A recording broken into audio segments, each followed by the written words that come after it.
রাষ্ট্রধর্ম ইসলাম হবে কিনা ভোটাভুটি করতে হয়, সংবিধানে বিসমিল্লাহ থাকবে কিনা ভোটাভুটি করতে হয়। সুবহানাল্লাহ, আস্তাগফিরুল্লাহ, লা হাওলা ওয়ালা কুওয়াতা ইল্লা বিল্লাহিল আলিয়্যিল আযীম। তাহলে দেখেন, চিন্তা করেন কত বড় ধোঁকাবাজি। এখনও দেখেন, এখন যদি আপনারা বলেন যে আমরা সবাই ইসলামী রাষ্ট্র ব্যবস্থা চাই, একটা গণভোটের আয়োজন করা হোক, দেখা যাক কারা কারা ইসলামের পক্ষে ভোট দেয়।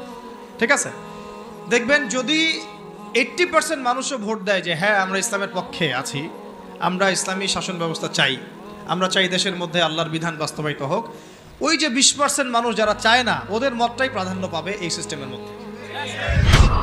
একটা ঘটনা একটা প্রেক্ষাপটকে জন্ম দেয়। কোঠা আন্দোলনের একটা ঘটনা ছিল, একটা ঘটনা, সেটা আজকে দেখেন সার্জিসদেরকে নিয়ে আসছে এই জায়গায়, নিয়ে আসে নাই?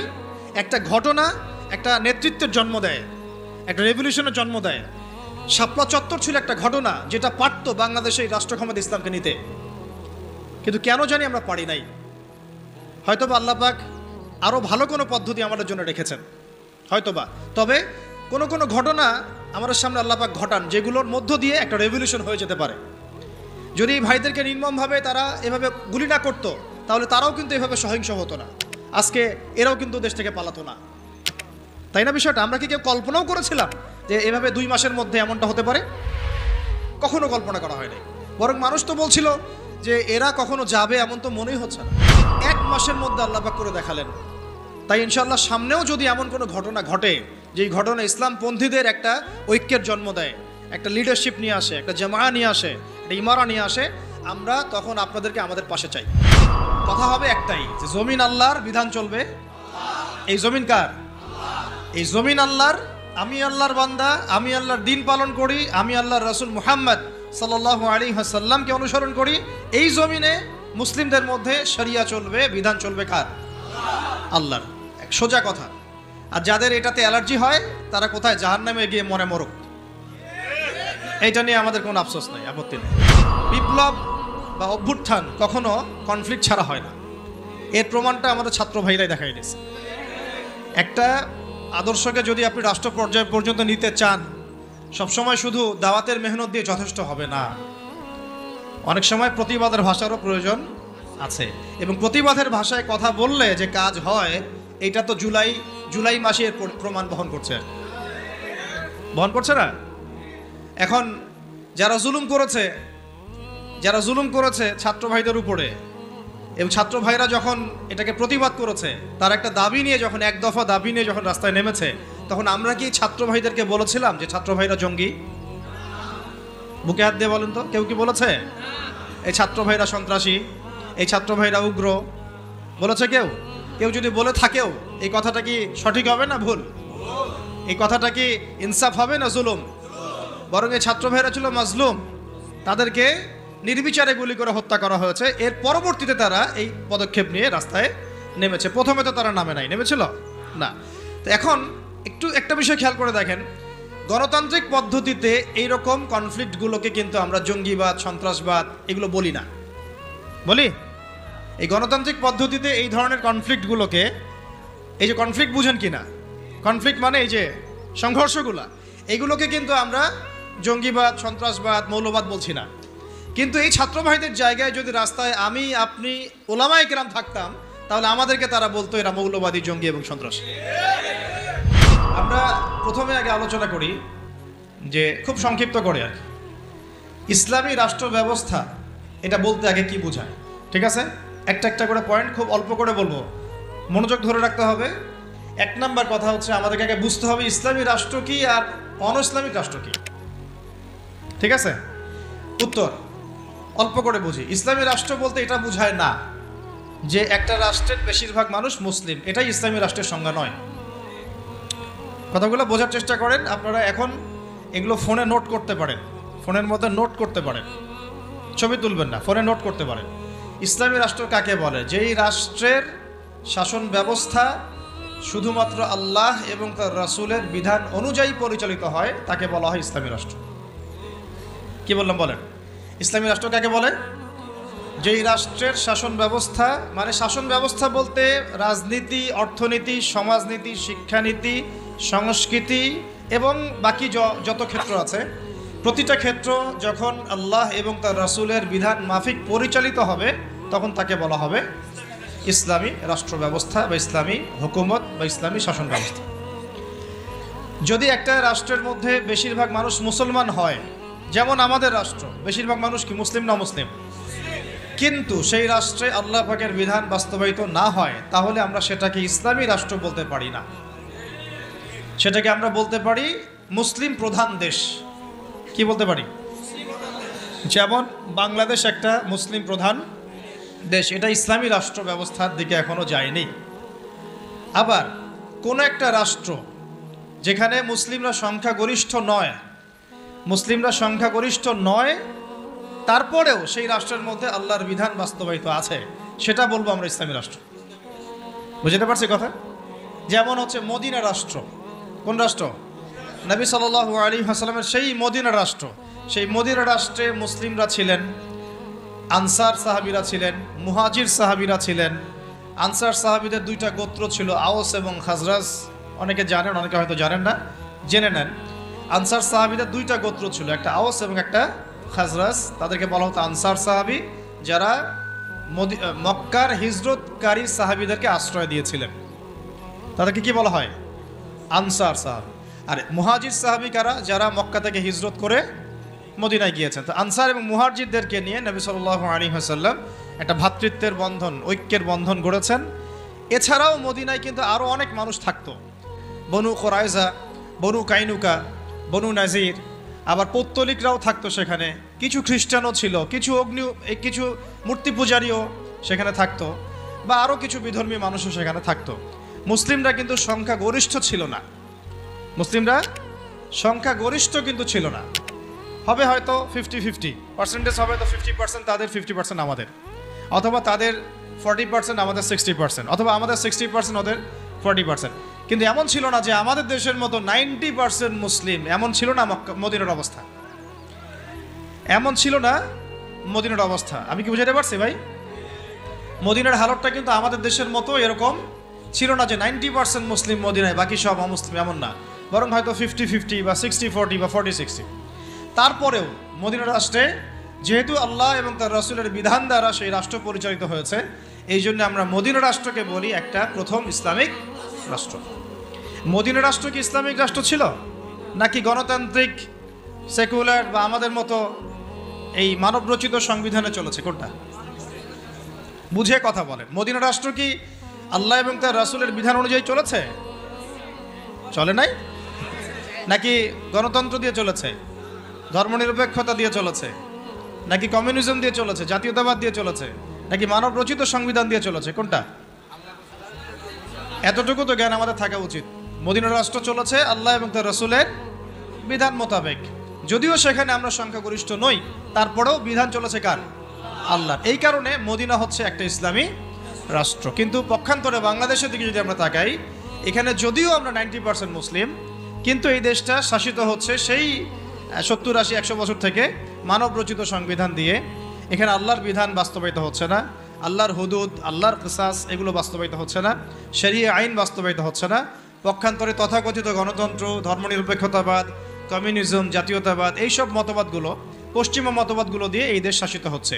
এই কারণে আমরা এই দেশে সংখ্যাগরিষ্ঠ মুসলিম হলেও এই রাষ্ট্রটাকে আমরা বলতে পারি না যেটা একটা ইসলামিক রাষ্ট্র। বুঝতে পেরেছি?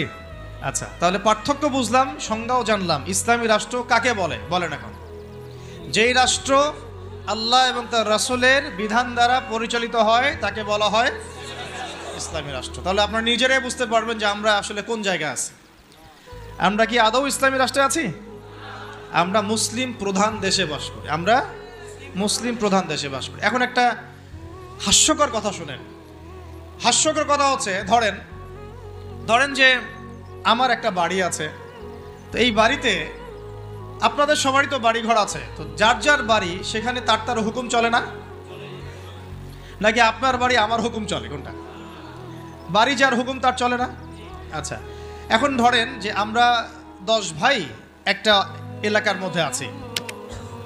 এই 10 ভাইয়ের যে মতবাদ বা আদর্শ বা যে মন্তব্য, যেটা মাশওয়ারা, রায়, অন্যদের উপরে সেটা প্রাধান্য পাবে না। আমার বাসায়, আমি আমার বাসায় 10 ভাই নিয়ে আছি ধরেন, আমরা সবাই 10 ভাই, মায়ের পেটের ভাই বা ইমানি ভাই, আর বাকি আছে কিছু অল্প কিছু মানুষ, 2 জন 3 জন 4 জন, এরা কেউ বিধর্মী, কেউ অন্য মতবাদের। তো এইখানে যখন কোনো রায় নিব বা যখন কোনো ফলাফল প্রতিষ্ঠা করব, তখন আমরা কার রায় নিব? ওই 10 ভাইয়ের রায় নিব নাকি ওই 2-4 জনের রায় নিব?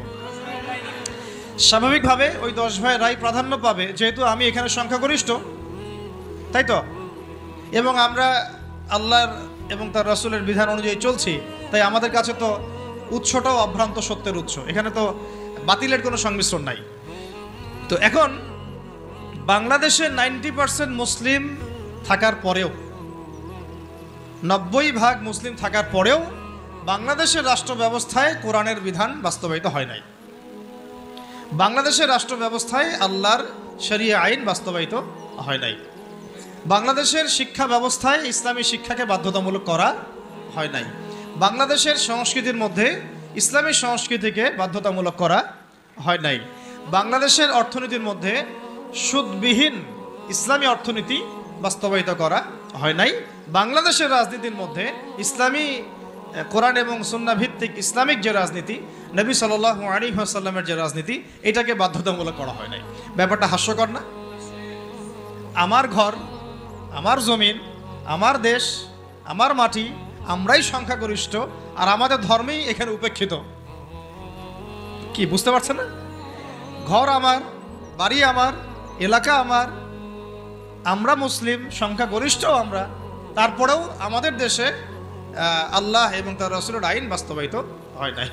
সংবিধানের মধ্যে ইসলাম স্থান পায় নাই। রাষ্ট্রধর্ম ইসলাম হবে কিনা ভোটাভুটি করতে হয়, সংবিধানে বিসমিল্লাহ থাকবে কিনা ভোটাভুটি করতে হয়।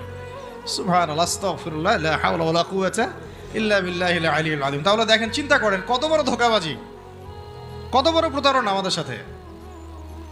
90% মুসলিম আমি, তাহলে তো আমার কথা এখানে দাপটের সাথে মানতে হবে নাকি? কথা তো খুব সিম্পল। আমার জায়গা, আমার জমি, আমার দেশ, আমার বাড়ি, আমার জাতি, আমরা মুসলিম, তাও আবার সংখ্যাগরিষ্ঠ, তারপরে আমরা দাসত্ব করতেছি পশ্চিমাদের। তারপরেও রাজনৈতিক ক্ষেত্রে আমরা দাসত্ব করতেছি পশ্চিমা তথাকথিত গণতন্ত্রের, আব্রাহাম লিঙ্কন যে ধর্মের প্রবক্তা আর কি, তারপরে কমিউনিজমের, তারপরে সেকুলারিজমের, ধর্মনিরপেক্ষতাবাদের, জাতীয়তাবাদের, এইসবের দাসত্ব করতেছি আমরা। আমরা আবার অর্থনৈতিক জীবনে এসে সুদের দাসত্ব করতেছি, নাউযুবিল্লাহ। আমরা আবার শিক্ষাক্ষেত্রে এসে সেকুলার শিক্ষা ব্যবস্থার দাসত্ব করতেছি। সমাজ ব্যবস্থায় এসে যত রকম কুফরি, শিরক এবং জাহালাত, এগুলোর দাসত্ব করতেছি। আমরা আবার ব্যক্তি জীবনে এসে দেখা যাচ্ছে, হ্যাঁ, ব্যক্তি জীবনে এসে কেউ কেউ ধর্ম পালন করছি, তাও সেটা মসজিদের ভিতরে, হয়তো নামাজ, রোজা, হজ, জাকাত, তাসবিহ, তাহলিল, জিকির, আজগার, এইটুকু সীমাবদ্ধ।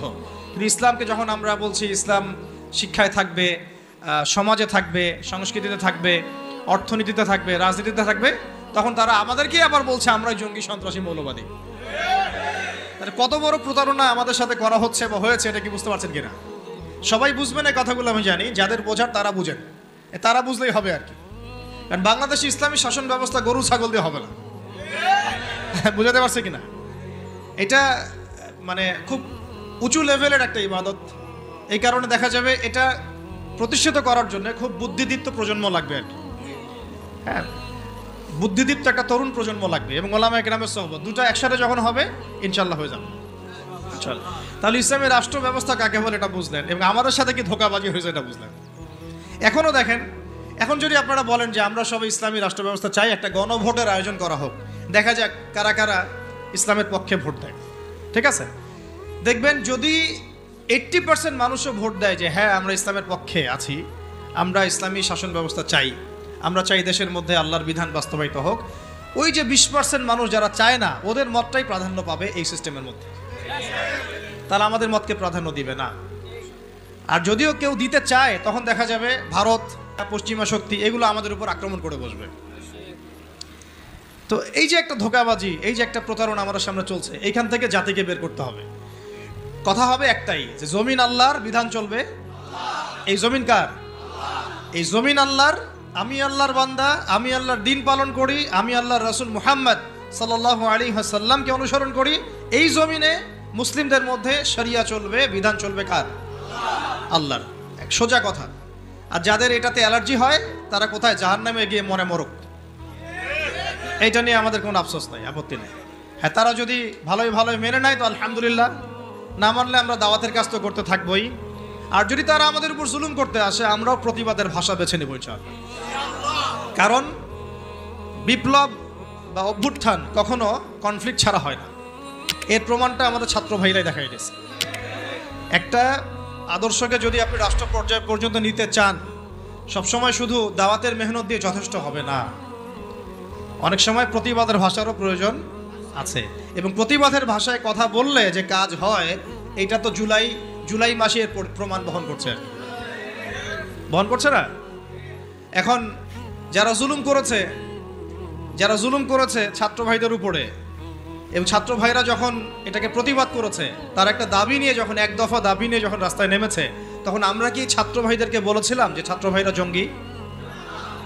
বুকে হাত দিয়ে বলেন তো, কেউ কি বলেছে এই ছাত্র ভাইরা সন্ত্রাসী, এই ছাত্র ভাইরা উগ্র? বলেছে কেউ? কেউ যদি বলে থাকেও, এই কথাটা কি সঠিক হবে না ভুল? এই কথাটা কি ইনসাফ হবে না জুলুম? বরং এই ছাত্র ভাইরা ছিল মাজলুম, তাদেরকে নির্বিচারে গুলি করে হত্যা করা হয়েছে। এর পরবর্তীতে তারা এই পদক্ষেপ নিয়ে রাস্তায় নেমেছে। প্রথমে তো তারা নেমেছিল না। তো এখন একটা বিষয় খেয়াল করে দেখেন, গণতান্ত্রিক পদ্ধতিতে এইরকম কনফ্লিক্টগুলোকে কিন্তু আমরা জঙ্গিবাদ, সন্ত্রাসবাদ এগুলো বলি না। বলি?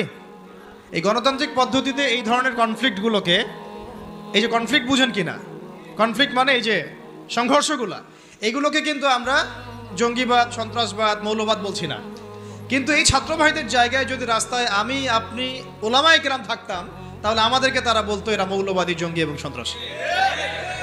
ধোঁকাবাজি, বুঝতে পারছেন?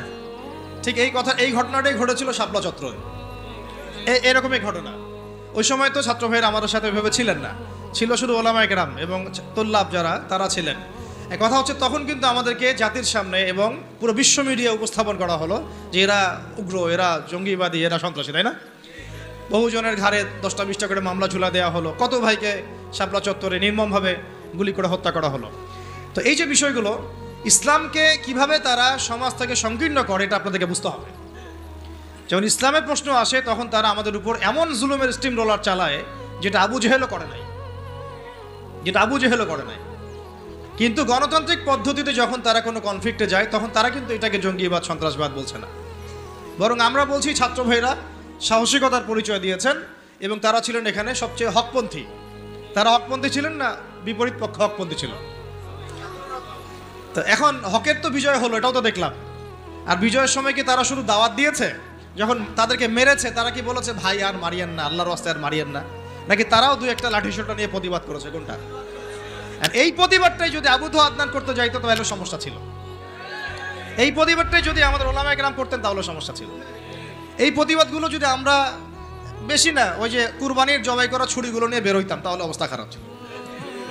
অস্ত্র শস্ত্র তো না, এগুলি কি অস্ত্র? সবার বাসায় আছে না কুরবানির গরু জবাই করা ছুরি? তারা বের হয়েছে কি নিয়ে? সাউন্ড গ্রেনেড নিয়ে, মেশিন গান নিয়ে, AK-47 নিয়ে শুয়ে শুয়ে গুলি করতেছে আর বলতেছে যে 5টারে মারলাম, 10টারে মারলাম। ভিডিওগুলো দেখেন নাই? তো এর বিপরীতে ছাত্র ভাইরা কি নিয়ে বেরোচ্ছে? লাঠি সোটা, ইটপাট কেলেই তো। এই তো এমনকি ওই যে আপার অনুসারী যারা ছিল, তারা যে অস্ত্রশস্ত্রগুলো নিয়ে শোডাউন করেছিল আর কি, সেগুলোও কি ছাত্র ভাইদের কাছে ছিল কি? ছিল না। এমনকি মেয়েদেরকেও মার খেতে হয়েছে, তাই না? কথা হচ্ছে এর যদি 10% ওলামায়ে কেরাম কেউ করতো, তাহলে সারা দুনিয়া জুড়ে একটা ইস্যু তৈরি করা হতো যে বাংলাদেশ একটা মৌলবাদী রাষ্ট্র হয়ে গেছে। আপনাদেরকে বিশ্বের সভ্যতার এই ষড়যন্ত্রগুলো বুঝতে হবে। এই সমস্যাটা শুধু আমাদের আঞ্চলিক সমস্যা না, এটা একটা বৈশ্বিক সমস্যা। যখনই মুসলিমদের উপর জুলুম হয়, মুসলিমরা যদি মার খায়, মার খাওয়া অবস্থাতেও তাদেরকে বলা হয় সন্ত্রাসী, জঙ্গি। আর যদি তারা প্রতিবাদের ভাষা বেছে নেয়, তাহলে তো সারা বিশ্ব মিডিয়া ফলাও করে প্রচার করে যে এই মুসলিমরা জঙ্গি, সন্ত্রাসী, এরা উগ্রবাদী, এরা রাষ্ট্রে অস্থিতিশীলতা সৃষ্টি করতে চায়, এদেরকে রাষ্ট্র থেকে হটাও, এদেরকে গুম করো, এদেরকে খুন করো, এদেরকে ক্রসফায়ারে দিয়ে দাও। এইভাবেই জুলুম করা হয়েছে আমাদের সাথে বিগত প্রায় 50 বছর থেকে। তাই নামকা ওয়াস্তে শুধু মুসলিম রাষ্ট্র না, আমরা চাই একটা পরিপূর্ণ ইসলামী রাষ্ট্র। যতদিন পর্যন্ত পরিপূর্ণ ইসলামী রাষ্ট্র এবং শাসন ব্যবস্থা কায়েম না হচ্ছে, ততক্ষণ ওলামায়ে কেরামদের দুর্দশাও দূর হবে না। আমাদের দুর্দশাও দূর হবে না, ওয়াল্লাহি দূর হবে না। বরং ওরা মসজিদ, মাদ্রাসাগুলো পর্যন্ত নিয়ন্ত্রণ করতে থাকবে। নিয়ন্ত্রণ করে নাই তারা আগে? এমনকি জুমার খুতবায় চিঠি পাঠায় দেওয়া হতো যে এই বিষয়ে আলোচনা করবেন, বাকি ডানে বামে যেন কথা না যায়। প্রত্যেকটা মসজিদে ডিজিএফআই বসে থাকতো, এনএসআই বসে থাকতো, ডিবির লোকজন বসে থাকতো। হয়তো এখনো থাকে, কিন্তু অত সাহসিকতার সাথে হয়তো বের হতে পারে না, কিন্তু আছে ঠিকই। কথা হচ্ছে যে তখন তো প্রত্যেকটা রেকর্ড চলে যেত জায়গা মতো, কোন জায়গায় কি আলোচনা হচ্ছে, কোন মাহফিলে কি আলোচনা হচ্ছে। এই জন্য আপনাদেরকে আমি বলতাম, এখনো বলি যে মোবাইল ফোনের এই যে মানুষকে প্রচার করার, জানান দেওয়ার যে একটা অপসংস্কৃতি, এখান থেকে বের হন, গোপনে করতে শিখেন। তারা গোপনে গোপনে এইভাবে দায়ীদের, আলেমদের নাম লিস্ট করে গোপনে গোপনে উঠায় ফেলতো। কাউকে গুম করার সময় তারা কি বলতো লাইভে এসে, অমুককে আজকে গুম করবো, বলতো কখনো? তাহলে আমরা তো দেখা যায় এমন একটা অবস্থা, কোথাও ওয়াজ করতে গেলে আজকে ওয়াজ করে আসলাম 1.5 ঘন্টা, আল্লাহ যেন কাজে বরকত দান করেন, জানাইতেই হবে মানুষকে। আমার না জানানোর পর্যন্ত আমার ইবাদত মনে কবুল হচ্ছে না। এই যে একটা সাইকোলজিক্যাল ডিসঅর্ডার, আমি বলি এটা সাইকোলজিক্যাল ডিসঅর্ডার, মানে আমাদেরকে আরো অনেক স্মার্ট হইতে হবে। এত সহজ না রাষ্ট্র পর্যায় পর্যন্ত ইসলামকে নিয়ে যাওয়া। আমাদের ভিতরে ভিতরে কাজ করতে হবে, গোপনে গোপনে কাজ করতে হবে। নবী সাল্লাল্লাহু আলাইহি ওয়াসাল্লাম প্রথম 3 বছর গোপনে দাওয়াত দিয়েছেন। কত বছর? 3 বছর টানা। কিছু কাজ গোপনে করতে হয়, কিছু কাজ গোপনে করতে হয়। তাহাজ্জুদের কিছু দোয়া গোপনে করতে হয়। ওই গোপন দোয়াতে ওমর রাদিয়াল্লাহু আনহুর মতো মানুষ ইসলাম কবুল করে। ভালো করে বুঝবেন, সবকিছু প্রচার করতে হয় না। হ্যাঁ, প্রচার আমি করব, যেটা প্রচার করার প্রয়োজন, যেটা প্রচার করা দরকার, যেটা প্রচার করলে কাফেরের গায়ে জ্বালা ধরবে, সেগুলো আমরা প্রচার করবো। কিন্তু সবকিছু সব জায়গায় প্রচার করতে হয় না, এটা আমাদেরকে বুঝতে হবে। এখন যারা বাংলাদেশকে শাসন করছে এখনো, তারা কি সব পলিসিগুলো সবার সামনে উন্মুক্ত করছে? করছে না। গোপনে গোপনে কি হচ্ছে আল্লাহই ভালো জানে। কি হচ্ছে আমরা তো আজ করতে পারি, আজ তো করতে পারছি। এরপরে যারা ওই যে ওত পেতে বসে আছে আর কি, সুযোগ পাইলেই ক্ষমতা দখল করবে, তারা কি করতেছে এটা কি আপনাদের সবাইকে বলতেছে? গোপনে গোপনে করছে, মাঠ রেডি করছে তারা। ঠিক এই কারণে আমরা যদি ইসলামিক রাষ্ট্র ব্যবস্থায় যেতে চাই, তাহলে ওলামায়ে কেরাম এবং আপনাদেরকে, স্পেশালি ইয়াং জেনারেশন, তরুণদেরকে, তোল্লাবদেরকে কিছু কিছু বিষয়ে গোপন রাখার অভ্যাস তৈরি করতে হবে। আল্লাহ পাক করার তৌফিক দান করেন। তো একটা তো সংজ্ঞা বুঝলাম যে ইসলামী রাষ্ট্র ব্যবস্থা কাকে বলে। এখন দ্বিতীয় পয়েন্টে আসেন, ইসলামী রাষ্ট্র ব্যবস্থা নতুন কোনো বিষয় নাকি প্রাচীন কোনো বিষয়, এটাতে আসি না। তারা আবার বলবে যে এটা নতুন কোন একটা মতবাদ নিয়ে আসতেছে এরা, বিশ্বের বুকে আমরা তো এগুলো দেখি নাই আগে। আমরা দেখে আসছি ওই সোভিয়েতের শাসন, দেখে আসছি ওই মাও সেতুংয়ের শাসন, দেখে আসছি লেনিনকে দেখেছি, স্টেলিনকে দেখেছি, ওই আব্রাহাম লিঙ্কনের শাসন দেখেছি, তাই না? পশ্চিমাদের উত্থান দেখেছি, ফরাসি বিপ্লব দেখেছি। এরা আবার কি বলে ইসলামী শাসন, ইসলামী খেলাফা, ইসলামী শরিয়া এটা প্রতিষ্ঠা করতে চায়। তো তারা তো আমাদেরকে মনে করবে আমরা জাদুঘরে রাখার প্রাণী, মঙ্গল গ্রহ থেকে মনে হয় আসছি, তাই না? এখন জবাবটা জেনে রাখেন। জবাব হচ্ছে, পৃথিবীর প্রথম মানুষ ছিলেন একজন নবী। বলেন, কি বললাম? পৃথিবীর প্রথম মানুষ ছিলেন একজন, কি নাম? আদম আলাইহিস সালাম। তো আদম আলাইহিস সালামকে আল্লাহ পাক কি হিসেবে সৃষ্টি করেছেন? জবাব, খলিফা হিসেবে। কি হিসেবে?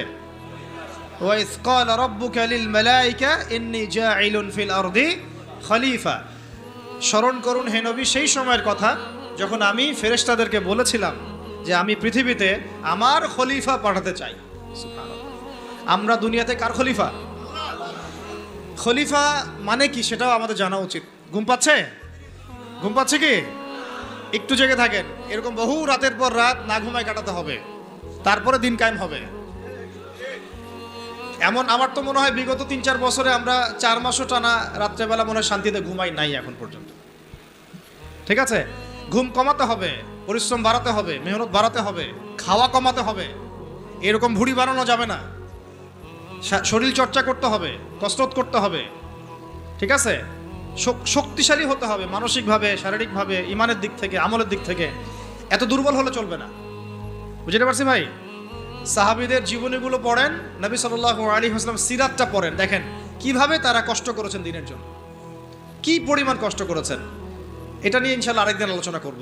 উহুদের যুদ্ধের ঘটনা যদি পড়েন, দেখবেন সাহাবীরা কিভাবে কষ্ট করেছেন, কিভাবে কষ্ট করেছেন। 40টা 50টা তরোয়ারের আঘাত গায়ে নিয়েও নবী সাল্লাল্লাহু আলাইহি ওয়াসাল্লামকে কাঁধে করে উহুদের পাহাড়ে উঠেছেন তালহা রাদিয়াল্লাহু আনহু। নবীজি বলেছেন, তোমরা যদি কোনো জীবন্ত শহীদকে দেখতে চাও, এই তালহাকে দেখো, সে বেঁচে আছে কিন্তু শহীদ হয়ে গেছে। সুবহানাল্লাহ। তো সাহাবীদের মতো ওই রকম ত্যাগের মানসিকতা। দিন মানেই কোরবানি। দিন মানে কি? জানের কোরবানি, মালের কোরবানি, সময়ের কোরবানি। হ্যাঁ, একদিন 1 ঘন্টা 2 ঘন্টা বসে থাকলে মানুষের মনে হয় যে বাপরে বাপ কী করে ফেললাম। আমরা এমনও গিয়েছে যে একজন ওস্তাদের সাথে সাক্ষাৎ করার জন্য সারাদিন বসে আছে, উস্তাদ ব্যস্ত, বের হতে পারছেন না রুম থেকে, একজনের পর একজন আসছেন। অনেকে তো এমন হয়েছে, আপনার এসো আরবি শিখি কিতাব পড়েছেন না আবু তাহের মেজবা শাইখের, অনেকে তার সাথে দেখা করতে যায়, সিরিয়াল না পেয়ে বাসা চলে আসে। তিনি এত ব্যস্ত কাজে, উম্মার ফিকির এত বেশি ব্যস্ত কাজ করছেন, তার খাদেম গিয়ে তাকে বলারও সাহস পান না যে একজন দেখা করতে আসছেন আপনার সাথে। তো কুরবানি ছাড়া দিন প্রতিষ্ঠিত হবে না। যাই হোক, যুবক ভাইদেরকে বলছি স্পেশালি শক্তিশালী হতে হবে, সব দিক থেকে শক্তিশালী হতে হবে। আল্লাহ পাক তৌফিক দান করেন। এখন আপনাদেরকে আমি বলছিলাম যে দেখুন, প্রথম যে মানুষকে আল্লাহ পাক পৃথিবীতে পাঠিয়েছেন, যিনি একজন নবী, তাকে আল্লাহ পাক খলিফা বলেছেন। কি বলেছেন? খলিফা মানে কি এটা আপনাদেরকে একটু বলি। সফরে প্রতিনিধি, রাইট? সফরে বের হওয়ার সময় একটা দোয়া পড়ি না আমরা, সুবহানাল্লাযী সাখখারা লানা হাযা ওয়া মা কুন্না লাহু মুকরিনিন ওয়া ইন্না ইলা রাব্বিনা লামুনকালিবুন। এই দোয়াটার একটা অংশে আছে আল্লাহুম্মা আনতা সাহিবু ফিস সাফারি, আল্লাহ এই সফরে তুমি আমার সাথী, আমার সাহেব, ওয়াল খলিফাতু ফিল আহলি ওয়া মালি, আর আল্লাহ তুমি আমার পরিবারের, মানে আহালের এবং মালের খলিফা। সুবহানাল্লাহ। মানে খলিফা মানে আল্লাহ আমি তো বাসায় নাই, আমি তো সফরে বের হয়ে গেলাম, আমার বাসার, আমার আহাল, আমার মালের দেখাশোনাকারী খলিফা, তত্ত্বাবধায়ক এবং প্রতিনিধি হচ্ছে তুমি আল্লাহ। তাহলে খলিফা মানে কি? যিনি একজনের অবর্তমানে আরেকজনের ওই দায়িত্বটাই পালন করেন। তো যদি আমরা পৃথিবীতে আল্লাহর খলিফা হই, তাহলে এই দুনিয়াতে আমাদের দায়িত্ব কি? আল্লাহর বিধান কায়েম করা না? যদি আমরা আল্লাহর জমিনে আল্লাহর বিধান না কায়েম করি, তাহলে কি আমরা আল্লাহর খলিফা হব না শয়তানের খলিফা হব? বুঝে কথা বলেন। আল্লাহর জমিনে আমরা এসেছি আল্লাহর খলিফা হয়ে। এই পৃথিবীতে আমরা ছিলাম না, ছিলাম জান্নাতে। কোথায়? সেখান থেকে আমাদের বাবা আদম আলাইহিস সালাম, আমাদের মা হাওয়া আলাইহিস সালামকে পাঠিয়ে দেওয়া হলো। কি কারণে পাঠানো হয়েছে এটা তো অন্য আলোচনা, আপনারা তো জানেনই। সাথে ইবলিসকেও পাঠানো হয়েছে। কাকে? ইবলিসকে। এই কনফ্লিক্ট চলছে, কিয়ামত পর্যন্ত চলবে। আর মানুষের হায়াত অল্প, ইবলিসের হায়াত আবার কিয়ামত পর্যন্ত, তাই না? তো এখন তার মিশন হচ্ছে মানুষকে সে জাহান্নামে নিয়ে যাবে। আর আদম আলাইহিস সালাম, হাওয়া আলাইহিস সালাম যখন পৃথিবীতে এসেছেন, তখন থেকে নিয়ে এই জমিনে আল্লাহ পাকের খলিফা কারা ছিলেন? আমাদের পিতা, আমাদের মাতা নন? তারপরে তার সন্তান, তার সন্ততি নন? এখন যদি আমরা আল্লাহর জমিনে এসে আল্লাহর বিধান বাস্তবায়ন না করি, তাহলে কি আমরা আল্লাহর খলিফা হতে পারবো না শয়তানের খলিফা হব? কেউ যদি আল্লাহর জমিনে আল্লাহর নাজ নেয়ামত ভোগ করে শয়তানের দাসত্ব করে, শয়তানের বিধান বাস্তবায়ন করে, সে কি আদৌ আল্লাহর খলিফা না শয়তানের খলিফা? এখন আপনারা আমাকে বলেন, এই পুরো বিশ্ব সিস্টেমে যারা আল্লাহর আকাশের নিচে আল্লাহর বাতাস নিয়ে আল্লাহর রিজিক ভোগ করে, আল্লাহর দেওয়া হায়াত ভোগ করে, হ্যাঁ, আল্লাহর দেওয়া নাজ নেয়ামত ভোগ করে, আল্লাহরই জমিনে আল্লাহর বিধান বাদ দিয়ে শয়তানের, তাগুতের, কাফেরের বিধান বাস্তবায়ন করছে, তারা কি আদৌ আল্লাহর খলিফা? আর তাদের ওই সিস্টেমটা কি আদৌ খিলাফা সিস্টেম? হ্যাঁ, যেহেতু তারা খলিফা নন, তাহলে তাদের সিস্টেমও তো খিলাফা সিস্টেম হওয়ার প্রশ্নই ওঠে না। বরং ওই সিস্টেমের নাম আল্লাহ পাক বলেছেন তাগুত। কি নাম? তাগুতি সিস্টেম। কি সিস্টেম? তাগুতি সিস্টেম। তাগুতি সিস্টেম মানে যারা শয়তানের দাসত্ব করে, প্রবৃত্তির দাসত্ব করে, মন গড়া বিধান রচনা করে, এগুলোকে বলা হয় তাগুত। কি বলা হয়? আর এই তাগুতকে আল্লাহ পাক কুফরি করতে বলেছেন। তাগুতের সাথে আমাদেরকে আল্লাহ, মুমিনদেরকে বলেছেন তোমরা তাগুতের সাথে কুফরি করো এবং আল্লাহর প্রতি ঈমান নিয়ে আসো। তাগুতের সাথে কুফরি না করে কেউ আল্লাহর প্রতি ঈমান আনতে পারবে না। ফামান ইয়াকফুর বিত-তাগুত ওয়া ইউমিন বিল্লাহ ফাকাদ ইসতামসাকা বিল উরওয়াতিল উসকা। সূরা বাকারার 256 নম্বর আয়াতটা পড়ে দেখেন। আল্লাহ পাক বলেছেন তোমরা যারা তাগুতের সাথে কুফরি করে এবং আল্লাহর প্রতি ঈমান নিয়ে আসে, তারা একটা শক্ত হাতল ধরেছে যেটা কখনো ছিন্ন হওয়ার নয়। সুবহানাল্লাহ। তাহলে আমাদের কাজ তাগুতের সাথে কুফরি করা। কুফরি মানে কি? অস্বীকার করা। আমরা কি শয়তানকে স্বীকার করব না অস্বীকার করব? তাগুত এক প্রকার শয়তান, আমরা কি তাকে স্বীকার করব না অস্বীকার করব? তাহলে আল্লাহর জমিনে যারা আল্লাহর বিধান বাস্তবায়ন করছে না, তারা কি আল্লাহর খলিফা না তাগুত? তাহলে এই তাগুতের দাসত্ব করলে আমি গুনাহগার হব না? আমি যদি তাগুতের বাধ্য হয়ে তারা আমার উপর জুলুম করছে, এটা একটা সুরত, আর আমি তাকে নসিহতও করছি না, পরিবর্তনের কোনো চেষ্টাও করছি না, কোনো মেহনতও করছি না, তাহলে কি আমি আল্লাহর কাছে দায়মুক্ত হতে পারবো? বুঝতে পারছি কথা? একটা সুরত তো হচ্ছে কাফের, তাগুত অনেক শক্তিশালী, আমাদের উপরে জুলুম করছে, নির্যাতন করছে, ওই মাক্কি যুগের মতো। নবী সাল্লাল্লাহু আলাইহি ওয়াসাল্লাম যখন মক্কায় ছিলেন তখনকার যুগের মতো, সেটা একটা সূরত। তখনও তারপরেও দাওয়াত চলেছে, তাবলীগ চলেছে, হক স্পষ্ট করা হয়েছে, ইজহার করা হয়েছে, মার আসলে সবর করা হয়েছে। এটা তো একটা চেষ্টা ছিল, বিপ্লব ছিল সমাজটাকে পার্থক্য করে দেওয়ার। এখন আমরা যদি সেটাও না করি আর ওই তাগুতকে পরিবর্তনের চেষ্টাও না করি, তাহলে কি আমরা আল্লাহর কাছে কালকে আমাদের মাঠে পার পেয়ে যাবো কি? ওজোর কোনো থাকবে? তাই আমাদের অবশ্যই উচিত ইসলামী রাজনীতিতে অংশগ্রহণ করা। সেটা কোন সুরতে হবে সেটা আলাদা আলোচনা, সেটা কিভাবে হবে সেটা আলাদা আলোচনা, কিন্তু পলিটিক্যাল ভিউ এবং ভিশন থাকতে হবে। যেইভাবে আমরা মসজিদ, মাদ্রাসা, মক্তব এই বিষয়গুলো পরিচালনা করি, যেইভাবে আমরা নামাজের ইমামতি করি, যেইভাবে আমরা ওয়াজ মাহফিলের প্যান্ডেলে বসি, যেভাবে আমরা লেকচার দেই, যেভাবে আমরা মানুষকে নসিহত করি, এইভাবে আমাদেরকে অর্থনীতি, শিক্ষা, সংস্কৃতি এবং রাজনীতির দায়িত্ব নিতে হবে। নিতে হবে কি না? নিতে হবে। এবং এই দায়িত্ব নেওয়ার সবচেয়ে যোগ্য মানুষ তারাই যারা ওলামায়ে কেরাম। এই দায়িত্ব নেওয়ার সবচেয়ে যোগ্য মানুষ কারা? ধরেন এখানে 10 জন, এটা আরেকটা আফসোসের কথা ভাই, এই অংশটা বুঝতে হবে।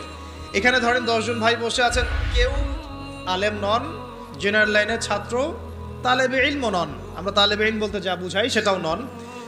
আর 2 জন ভাই আছেন আমাদের এখানে আলেম, মাশাআল্লাহ। নামাজের আজান দেওয়া হলো, একামত এবং ইমামতি হবে। তো একামত, আজান এবং ইমামতি এই 3টা কাজ কি আমি ওই 10 জন ব্যক্তিকে দিব না ওই 3 জন ব্যক্তিকে দিব? 3 জনের একজন হয়তো আজান দিবেন, একজন হয়তো একামত দিবেন, বা যিনি আজান দিবেন তিনি একামত দিবেন, আর একজন ইমামতি করবেন, তাই না? তাহলে আমি মসজিদের মধ্যে ইমামতির দায়িত্ব কেন জেনারেল ভাইকে দিলাম না, কেন ওই ভাইকে দিলাম না? কারণ আমি জানি তার তেলাওয়াতে ভুল হতে পারে, তার কেরাতে ভুল হতে পারে, কেরাতে এমন ভুল হতে পারে যে অর্থ পার্থক্য হয়ে যাচ্ছে, অর্থ বিকৃত হয়ে যাচ্ছে, হতে পারে। তো স্বাভাবিক, এটাই হবে হয়তোবা, ইল্লা মাশাআল্লাহ। এটা চিন্তা করে নামাজ বাঁচানোর স্বার্থে, ওই ওয়াক্তের নামাজ বাঁচানোর স্বার্থে, মুসল্লিদের নামাজ যেন নষ্ট না হয় এই স্বার্থে, এবং শরীয়ী হক আদায় করে আমি একজন আলেমকে সামনে এগিয়ে দিলাম, তাই তো? কিন্তু এই কাজটা আমি শিক্ষানীতির মধ্যে করছি না, এই কাজটা আমি ইসলামী অর্থনৈতিক ব্যবস্থা বা রাষ্ট্রীয় অর্থনৈতিক ব্যবস্থার মধ্যে করছি না, এই কাজটা আমি সমাজনীতির মধ্যে আনতে পারছি না, এই কাজটা আমি রাষ্ট্র ব্যবস্থা আনতে পারছি না। যেই কিছু অযোগ্য মানুষকে আমি ইমামতির দায়িত্ব দিলাম না, তাদের চাইতেও 1000 গুণ অযোগ্য মানুষকে আমি রাষ্ট্রের দায়িত্ব দিয়ে বসে আছি। এটা আফসোস না? এটা আফসোসের বিষয় না? মনে করেন আমি এখানে বসে আছি এবং আমাদের ওস্তাদরা এখানে বসে আছেন, আমি তো নিজেই কখন ইমামতি করতে যাব না। কেন যাব না? এখানে আরো যোগ্য মানুষ আছেন, তাই তো? তাহলে আমাদের মধ্যেই যদি এভাবে আমরা এড়িয়ে যাই, আমরা যোগ্য মানুষকে সামনে ঠেলে দেই, কিন্তু রাষ্ট্র চালানো একটা বিশাল কাজ, যার মধ্য দিয়ে 16 কোটি মানুষের ভাগ্য নির্ধারিত হচ্ছে। মানে ভাগ্য বলতে বুঝাচ্ছি ভালো মন্দ, জুলুম, ইনসাফ, এই বিষয়গুলো নির্ধারিত হচ্ছে না রাষ্ট্র ব্যবস্থার মধ্য দিয়ে। তো এই দায়িত্বটা আমি আবার কিছু অযোগ্য মানুষের হাতে দিয়ে নিশ্চিন্তে বাসায় গিয়ে ঘুমাচ্ছি। এটা তো আমাদের একটা অদূরদর্শিতা না? এই জন্য আমাদের সবাইকে একটা পলিটিক্যাল ভিশন এখন রাখতে হবে। আগে যা হয়েছে, যখন যেটা বুঝি নাই, এখন মসজিদ, মাদ্রাসা, মক্তব যেভাবে আমরা চালাই সাফল্যের সাথে, সেইভাবে আমরা সমাজ চালাবো ইনশাআল্লাহ, সেইভাবে আমরা ইনশাআল্লাহ অর্থনীতিও চালাবো ইনশাআল্লাহ, আজ হোক আর কাল হোক রাষ্ট্র চালাবো ইনশাআল্লাহ। এবং আমরা আমাদের তরুণ ভাইদেরকে সাথে নিব, প্রতিভাবান ভাইদেরকে সাথে নিব, তুল্লাবদেরকে সাথে নিব, যারা সাহসী তাদেরকে সাথে নিব। আমাদের মধ্যে যারা অমুসলিম কিন্তু আবু তালেবের মতো আমাদের কাছে ওই ভূমিকা রাখবে, প্রয়োজনে সেই মানুষদেরকে আমরা স্পেস দিব ইনশাআল্লাহ। আবু তালেব আমাদেরকে সাহায্য করেন নাই মক্কায়? করেছেন কি না? তো যদি অমুসলিমও হয় কিন্তু আবু তালেবের মতো হয়, কোনো সমস্যা নাই। কিন্তু অমুসলিম হয়ে যদি আবু জেহেলের মতো হয়, সমস্যা আছে। কথা বুঝতে পারছি? তাহলে ইসলামী রাষ্ট্র ব্যবস্থা নতুন কোনো কনসেপ্ট নয়, বরং এটা একটা প্রাচীন কনসেপ্ট। সভ্যতা শুরুই হয়েছে একজন খলিফা দ্বারা, সুবহানাল্লাহ। আর এই মানব সভ্যতার শেষও হবে একজন ইমামুন আদিল খলিফার হাতে। তাহলে সভ্যতা শুরু হলো ইসলাম দিয়ে, সভ্যতা শুরু হলো খিলাফা দিয়ে, সভ্যতা শুরু হলো শরিয়া আইন দিয়ে, আর শেষও হচ্ছে একজন ইমামের হাতে, একজন নবীর হাতে এবং ইসলামী খেলাফতের হাতে, তাই না? আপনারা তো জানেনই, এটা তো আমি নতুন করে আর বলার দরকার নাই যে বিশ্ব ব্যবস্থার গন্তব্য হচ্ছে ইসলামী খেলাফা। এই বিশ্বের গন্তব্য কি? আস্তে আস্তে আবারও ইসলামী খেলাফার দিকে আসবে, নবুয়তের আদলে খেলাফা আসবে, আবার নবুয়তের আদলে খেলাফা আসবে ইনশাআল্লাহ। এখন আমরা জানলাম যে খেলাফা দিয়েই শুরু হয়েছে, খিলাফা দিয়েই শেষ হবে, তাহলে ভাই আমরা মাঝখানে কি করতেছি? আমরা মাঝখানে আসলে কি করতেছি? না আমাদের এই পলিটিশিয়ানদেরকে কে বুঝাবে বলেন? কার এই ক্ষমতা আছে তাদেরকে বুঝায়? কিছু বিষয় আছে, কিছু মানুষ বুঝতে চায়, কিছু মানুষ বুঝতে চায়, আর কিছু মানুষ তো বোঝার কোশিশও করে না। কিছু আছে অবুঝ, যাদেরকে বুঝানো যায়, আর কিছু না বুঝ, যতই বুঝান বুঝবে না। এটা কি বলা হয়? এটা কি বলা হয় না বুঝ? কখনোই বুঝবে না। সুম্মুন বুকমুন উমিয়ুন ফাহুম লা ইয়ারজিউন, এরকম আর কি। এর কথা হচ্ছে দাওয়াত তো দিতে হবে আমাদেরকে, বুঝুক আর না বুঝুক আমরা কি করব?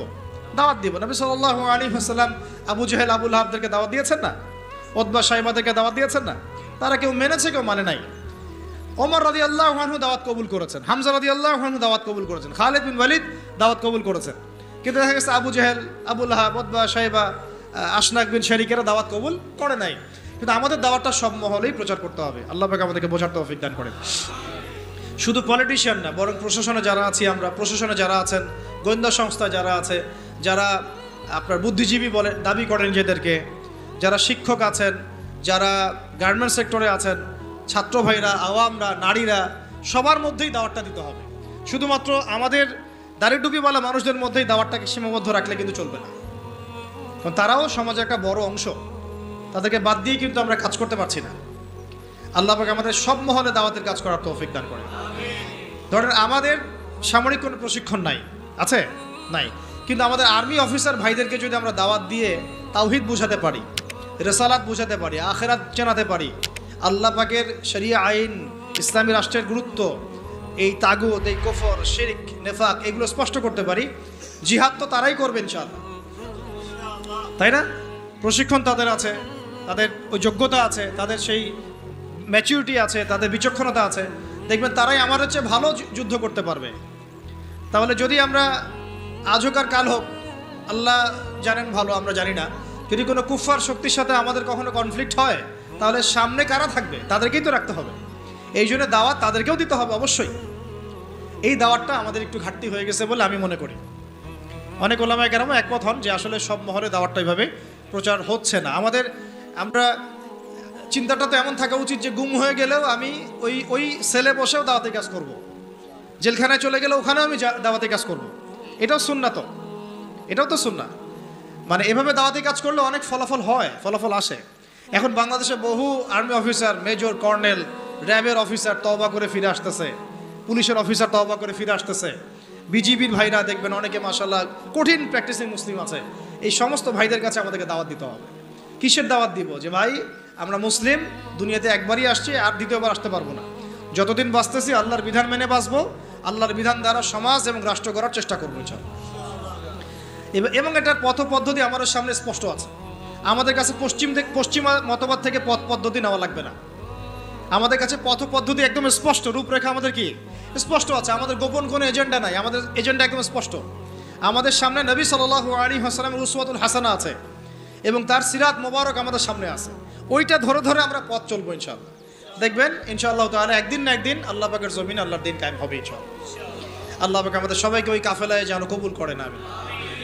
এখন এটা যে প্রাচীন মতবাদ এটা বুঝলাম তো, এখন আপনারা আমাকে উত্তর দেন দেখি। অনেক তো বলে ফেললাম। এখন নূহ আলাইহিস সালাম কি আল্লাহর খলিফা ছিলেন না? তিনি কি কোনো শয়তানি মতবাদ চালু করেছিলেন? নাউযুবিল্লাহ।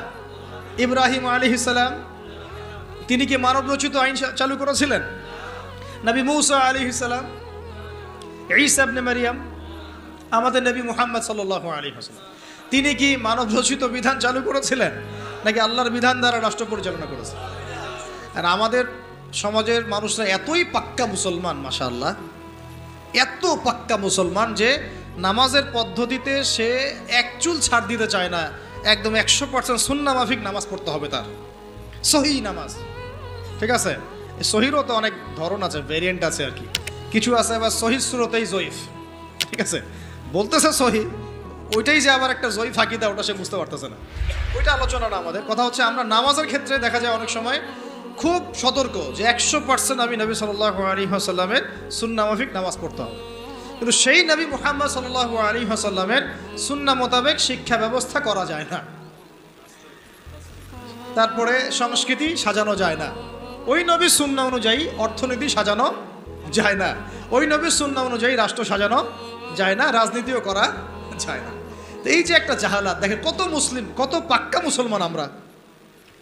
আমাদের চেয়ে বড় মুসলমান কি আছে নাকি পৃথিবীতে কোথাও? হ্যাঁ বলেন।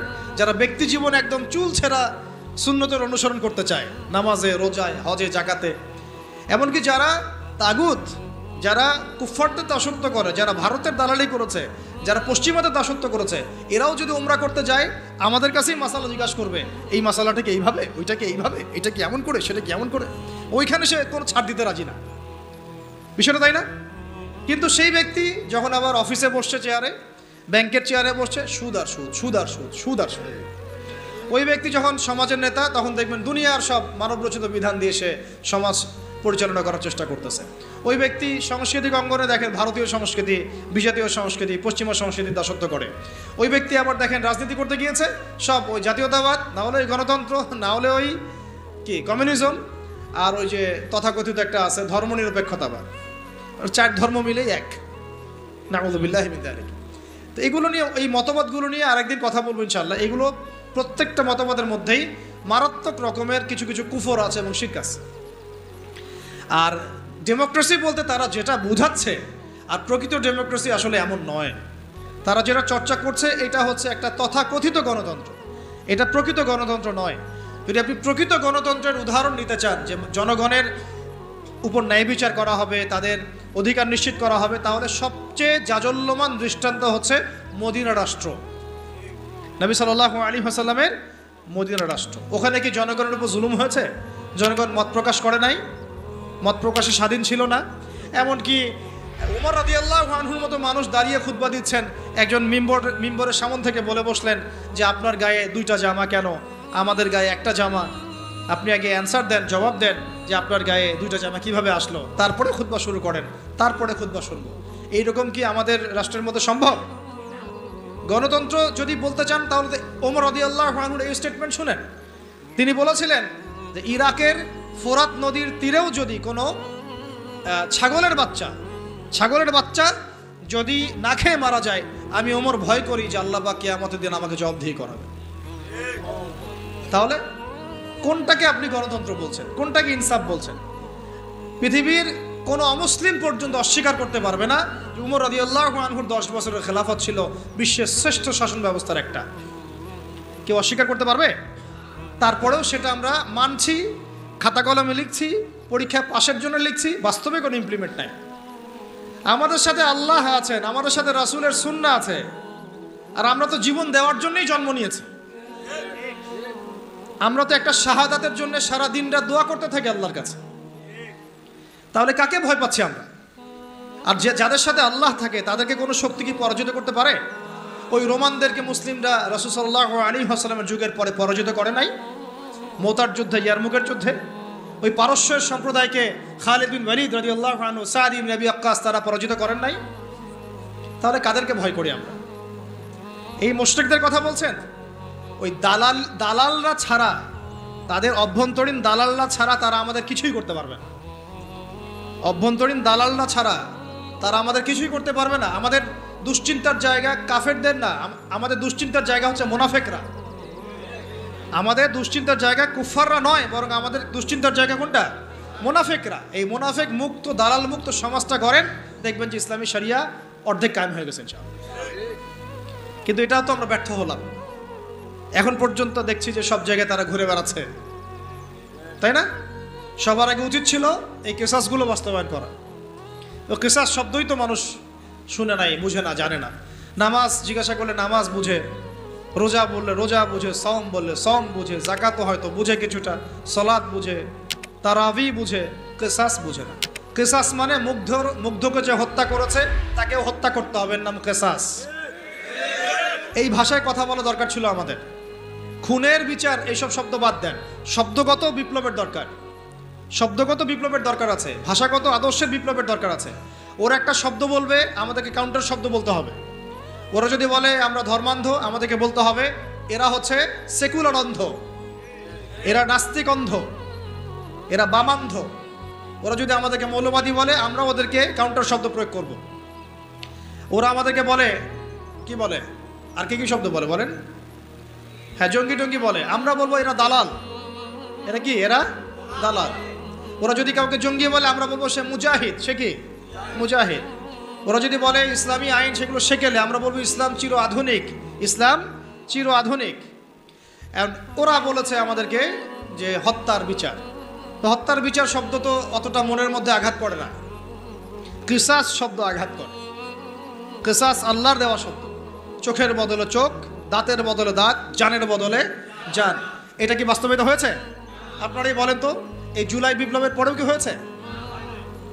অথচ আমরা গতকালকে নিউজে দেখলাম, কয়দিন আগে একটা ঘটনা ঘটেছে দেখলেন না? বাশার আল আসাদ এর পতন ঘটিয়ে মুজাহিদ ভাইরা সেখানে গিয়েছে এবং সেটা আলহামদুলিল্লাহ সেটাকে আবার পুনরুদ্ধার করতে সক্ষম হয়েছে।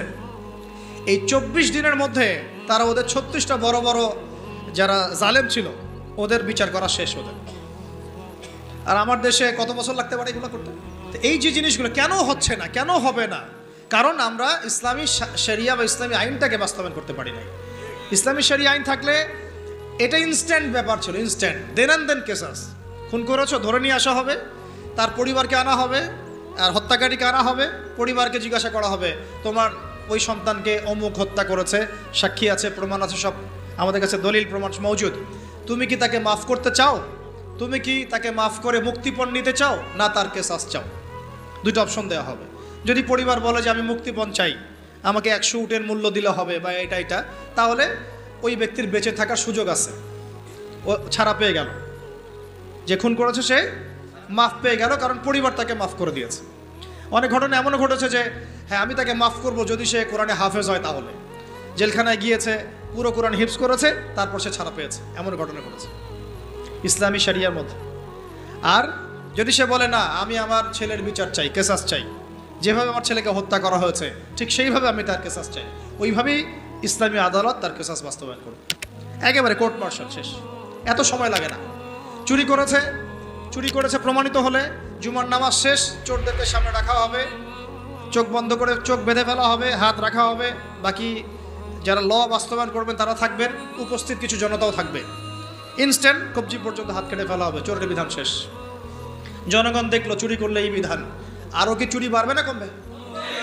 নিশ্চয়ই বাড়বে। কি মনে হয় আপনাদের?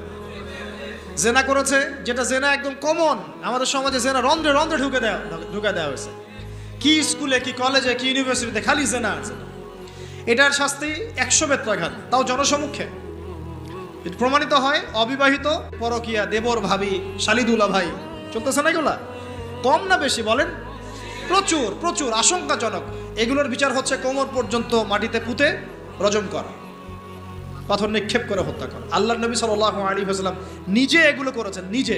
তো এই সুন্নাহগুলো কোথায়? জাদুঘরে থাকবে? যদি ইসলামী রাষ্ট্র ব্যবস্থায় শরিয়া পর্যন্ত আমরা যেতে না পারি, এগুলোর বাস্তবায়ন কখনোই হবে না, কখনোই হবে না। এগুলো কোরআনেই থাকবে, হাদিসেই থাকবে, পাতার মধ্যে পড়েই থাকবে, আমরা বাস্তবায়ন করতে পারবো না। আর বাস্তবায়িত না হলে সমাজ কখনোই পাপমুক্ত এবং জুলুমমুক্ত হবে না। কখন দেখলাম তো আমরা বিগত 50, 60, 70 বছরে যতগুলো মতবাদ আসছে, কোনো মতবাদ এই সমাজটাকে পরিপূর্ণ সংস্কার করতে পারে নাই, রাষ্ট্র সংস্কার করতে পারে নাই, এমনকি দুর্নীতি পর্যন্ত দূর করতে পারে না। উপর থেকে নিচ পর্যন্ত দুর্নীতিগ্রস্ত লোক দিয়ে ভর্তি আছে, উপর থেকে নিচ পর্যন্ত। কি মানে কি এমপি, কি মন্ত্রী, কি আমলা, কি বিচারক, কি এসপি, কি ডিসি, দেখবেন উপর থেকে নিচ পর্যন্ত এমন কোনো সেকশন নাই যেখানে দুর্নীতি হয় নাই। এবং এটা তারাও জানে, এবং এটা তারাও জানে যারা করছে এবং করেছে। তারপরেও ওই যে আমাদের একটা গা সয়ে নেওয়া স্বভাব আছে, আমাদের জাতিগত একটা মারাত্মক স্বভাব আছে, বদ স্বভাব। সেটা হলো আমরা সব কিছুকে স্বাভাবিক করে ফেলি। একটা সময় সুদ খাইলে মানুষ লজ্জা পাইতো, এখন স্বাভাবিক হয়ে গেছে।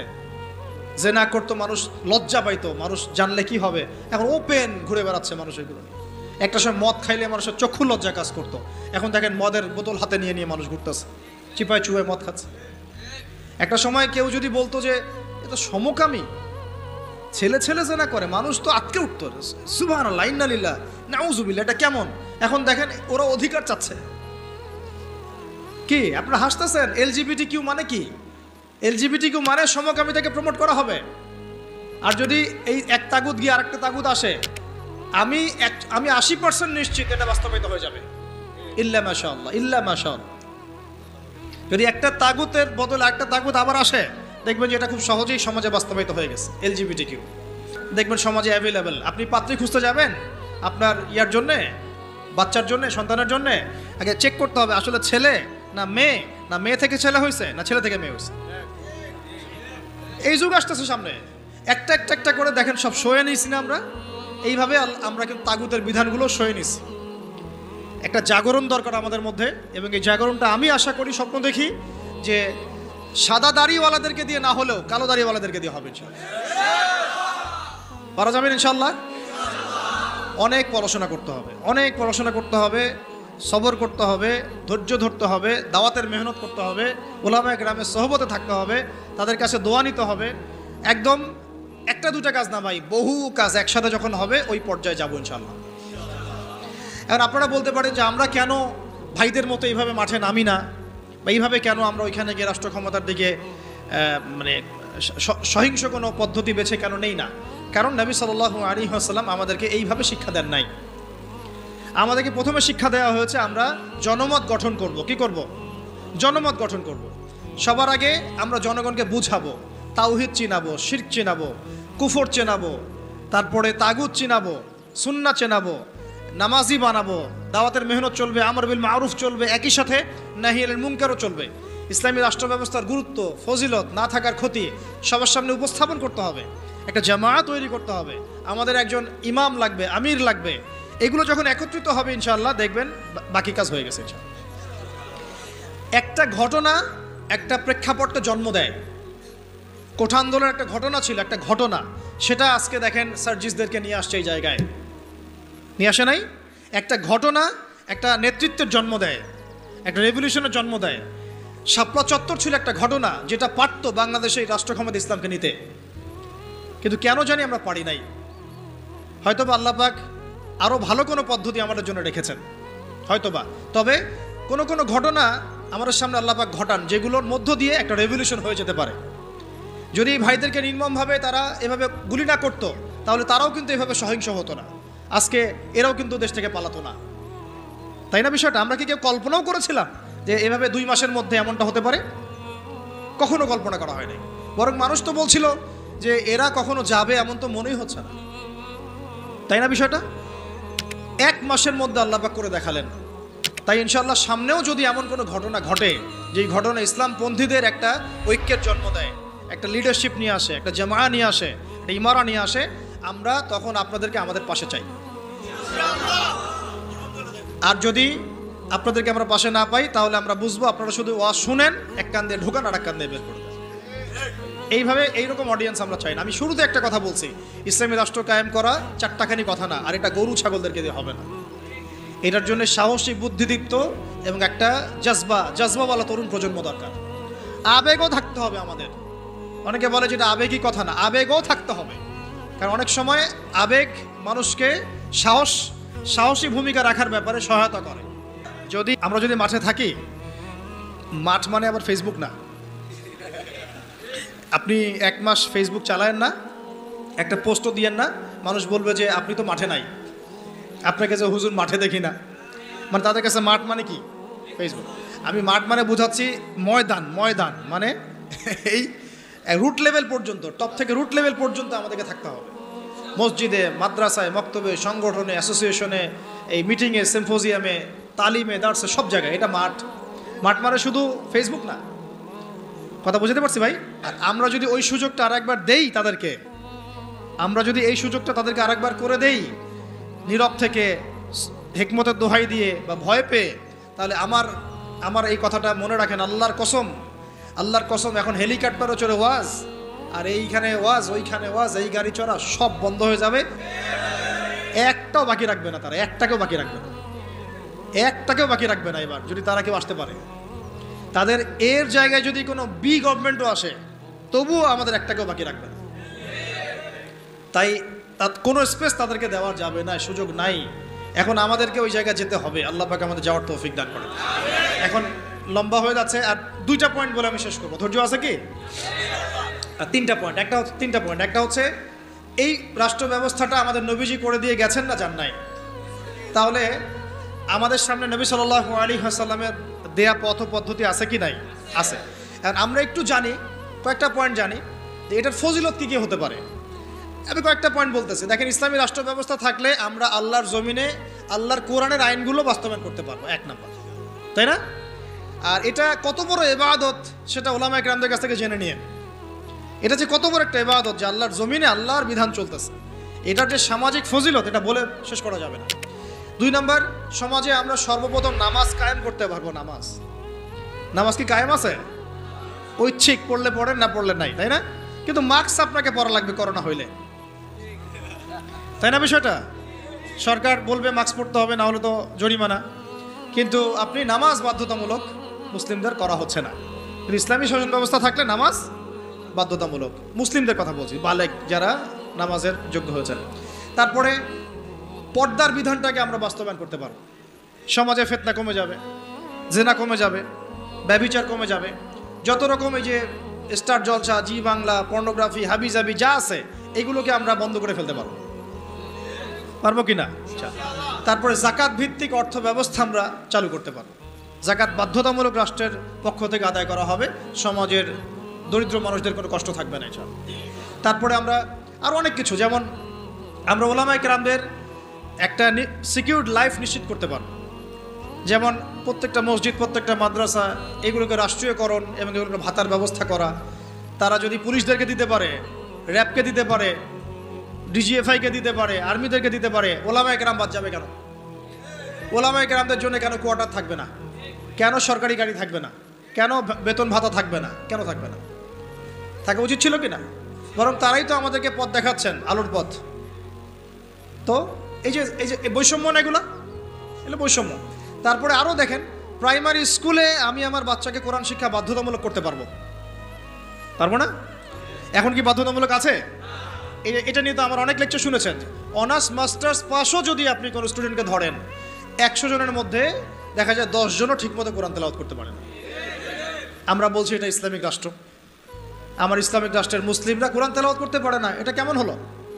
তাহলে কোরআনের শিক্ষাটা আমরা বাধ্যতামূলক করতে পারতাম। তারপর শুধু তাই না, হাই স্কুল লেভেলে আমরা আমাদের ভাইদেরকে আরবি ভাষা শেখাতে পারতাম, নাহু সরফ শেখাতে পারতাম, এবং তারাও কোরআনের তর্জমা করার যোগ্যতা অর্জন করত। অনার্স লেভেলে গিয়ে, মাস্টার্সে গিয়ে তারা এমন হতো হাদিসের এবারত পড়তে পারছে, এরাব দিতে পারছে, মাশাআল্লাহ। কেউ হয়তো ইফতা দিয়ে ফেলছে, কেউ হয়তো দাওরা হাদিস দিয়ে ফেলছে। এমনও করা সম্ভব ছিল, এখনও সম্ভব। এটা কি হয়েছে? অথচ আপনি দেখবেন সমাজের 75% মানুষ জেনারেল শিক্ষিত। এই বেশিরভাগ মানুষকে আমি ইসলাম শেখাতে পারছি না, শুধু ইসলামী শিক্ষা ব্যবস্থা না থাকার কারণে। যদি ইসলামী শিক্ষা ব্যবস্থা থাকতো তাহলে এই সমস্যাটা থাকতো না। ঘরে ঘরে তখন হাফেজ থাকতো, ঘরে ঘরে আলেম তৈরি করা যেত। অন্তত পক্ষে ফরজে আইন তো তারা জানতো, নিজের মানে ইমামতি করার যোগ্যতা তো সে অর্জন করতো, নিজের বাবার জানাজা তো পড়তে পারতো। এখন কি সেটা হয়? অথচ তারা কিন্তু মুসলিম, কালিমা পড়া। ইসলামী রাষ্ট্র ব্যবস্থা থাকলে আমরা এই যে সুদ খাচ্ছি, নাউজুবিল্লাহ, মায়ের সাথে যে জেনা করা হচ্ছে, তাই না? এটা তো নতুন হাদিস না, আপনারা তো জানেনই। সুদের সবচেয়ে নিচের শাখাটাই তো হচ্ছে মায়ের সাথে কি করা? জেনা করা। সবচেয়ে উঁচু শাখা কি? আল্লাহ এবং তার রাসূলের সাথে যুদ্ধ করা। তো এখন আমরা তো সবাই তাই করতেছি। যেহেতু ইসলামী রাষ্ট্র ব্যবস্থা নাই, তাই এখানে সুদভিত্তিক ব্যাংকিং সিস্টেম চলছে। ইসলামী রাষ্ট্র ব্যবস্থা থাকলে আমরা এটাকে কমিয়ে ফেলতে পারতাম। আমরা কৃষিভিত্তিক অর্থনীতি, দুর্নীতিকে কমাতে পারতাম, আমরা জাকাত আদায় করতে পারতাম, আমরা সাদাকা ভিত্তিক অর্থনীতি নিতে পারতাম, ডুয়েল কারেন্সি আনতে পারতাম, আরও অনেক কিছু করতে পারতাম। এটা নিয়ে আলাদা আলোচনা, ইকোনমির আলোচনা অনেক গভীর। এটা আপনি এখন করতে পারবেন না। বরং এই জায়গাগুলোতে যত রকম দুর্নীতি, ঘুষ, সুদ সব ভর্তি হয়ে যায়। ভালো মানুষ সেজে লাভ হচ্ছে না তো, কারণ আমি এখানে নামাজ পড়ছি, এখান থেকে বের হয়ে গিয়েই সুদ খাচ্ছি। এই জন্যই তো দোয়া কবুল হচ্ছে না, ইবাদতে স্বাদ পাচ্ছি না। আল্লাহ পাক আমাদেরকে সুদমুক্ত জীবনযাপন করার তৌফিক দান করুন। ইসলামী রাষ্ট্র ব্যবস্থা থাকলে পরে এই যে কাদিয়ানিরা আবারও খতমে নবুয়তকে চ্যালেঞ্জ করতে পারতো না, তাই না? আপনারা তো জানেন, কেউ যদি নবী সাল্লাল্লাহু আলাইহি ওয়াসাল্লামকে গালি দেয়, তার স্ত্রীর চরিত্র নিয়ে কথা বলে, আছে না এমন কিছু? তার শাস্তি কি? আলেমদের কাছ থেকে জেনে নিয়েন। একদম কতল। ও যদি তওবাও করে তবুও কতল। তওবা করেছে তবুও শিরোচ্ছেদ করতে হবে।